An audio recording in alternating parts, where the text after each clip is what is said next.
Éva Anikó vagyok, 85 éves,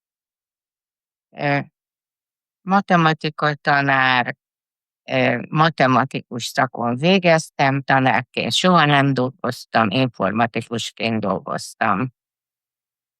72-ben kötöttem házasságot a férjemmel, 78-ban született egy kisfiam. György Károly vagyok, már egy hete 70-en túl. Budapesten születtem, Pesterzsébeten nőttem föl gyerekkoromban, ami meghatározó, mert mégiscsak egy inkább kisvárosi, falusias környezet volt, szociálógiai szempontból. Egyetemre, Gödöllőre, a Gödöllői Agrártudományi Egyetemre jártam, mezőgazdasági gépészkaron végeztem,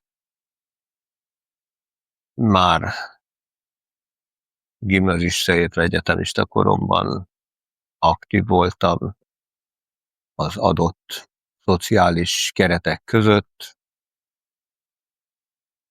Egyetemi éveim alatt elkezdtem foglalkozni nemzetközi diák cserékkel, és így aztán a végzés után, egy nagyon rövid gépészmérnöki kitérő után a Nemzetközi Diák Szövetség titkára voltam 8 éven keresztül Prágában, ahonnan aztán hazajöve a szakszervezetekhez csapódtam, illetve kaptam felkérést, hogy a társadalmi, politikai, gazdasági változások idején bekövetkező változásokat a szakszervezetekben is csináljuk, és utána 35 évig a Magyar Szakszervezetek Országos Szövetsége, a Magyar Szakszervezeti Szövetség nemzetközi titkára voltam.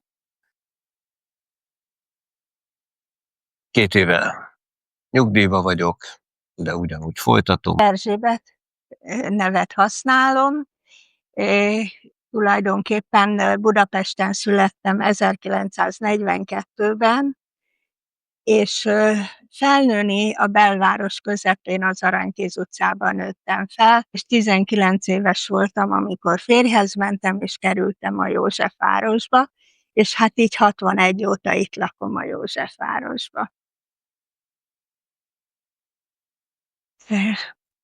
Még legfeljebb annyit, hogy pár pillanat egyedül élek, özvegy vagyok. Hát 50-ben meghalt az édesapám balesetbe, édesanyám egyedül nevelt 3-unkat. Hát elég szegények voltunk, de tulajdonképpen mindenem megvolt, idézőjelbe mindenem, amit meg tudott az édesanyám adni, és egy nagyon boldog gyerekkorom volt. Tamás vagyok, és 80 éves kutatófizikusként végeztem, de egész életemben informatikával foglalkoztam, és dolgoztam Magyarországon és külföldön is dolgoztam, és igazából még most is dolgozom. Most azért már nincsen konkrét munkahelyem, de azért folyamatosan dolgozom, alkalmazott szervezet, minden egyébet csinálok. Tehát mondjuk ennyi elvitem. Viszont akkor szívesen elmesélném az én elmúmat.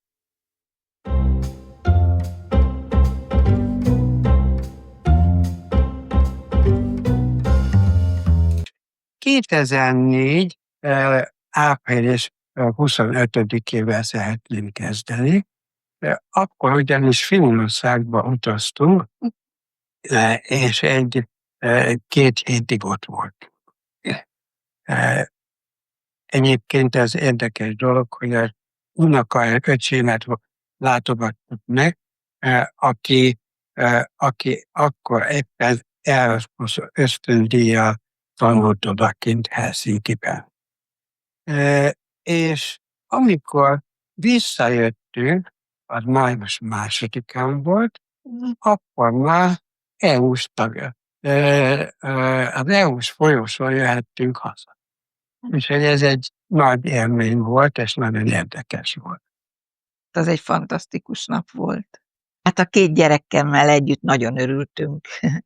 Nagyon örültünk neki, hogy csatlakozunk.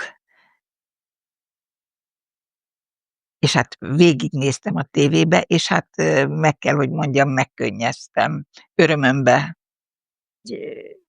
Csak tudtam, hogy akarunk tartozni. Nagyon örültem neki, hogy végre olyan helyre kerülünk, ahova való a Magyarország. Úgyhogy ilyen érzések voltak bennem. Hát életemben első alkalommal május 1-én nem Budapesten voltam, hanem az épp akkor a csatlakozás időpontjában, 2004. május 1-én az Európai Unió soros elnökségét adó Írország miniszterelnöke meghívására én Dublinban képviseltem a magyar munkavállalókat a csatlakozás alkalmában tartott örömünnepségem.